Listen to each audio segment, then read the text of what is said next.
I'm Luke O'Neill. I am Professor of Biochemistry in Trinity College Dublin, and I'm an immunologist, and I'm here to take part in this wonderful conference. I'm an immunologist, so I'm fascinated by the immune system and how it works. And of course, its day job, if you like, is to fight infection, viruses and bacteria. But the trouble is it goes crazy at times and causes a huge number of diseases. Arthritis is a good example. Psoriasis is a skin disease, Crohn's disease in the bowel. And we're all very interested here in understanding mechanisms to try to understand how the immune system, goes a bit wrong in those diseases. And then come up with new therapies is the ultimate goal.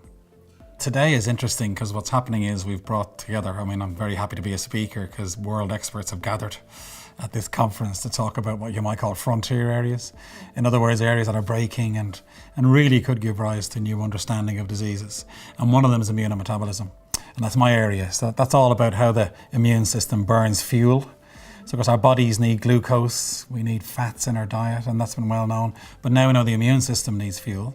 And it turns out that it begins to burn the fuel in a wrong way in disease. And we're trying to understand more about that deviant glucose burning, is the way to think of it. And then if we can find out why that is happening, again, you might change nutrition, you might develop new medicines to stop this very strange metabolic shift that's happening during inflammation, we think.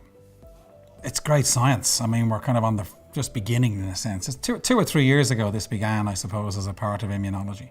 And that's not long, and now discoveries are now emerging, And those discoveries, if you're a scientist, are fascinating because they're giving us little clues as to what might be wrong in the immune system in disease. And now we're beginning to use new medicines in a sense. Now you can't go to humans initially because it's too dangerous, so we'll test cells in the lab, we might have models of disease, and some of these new approaches are showing promise.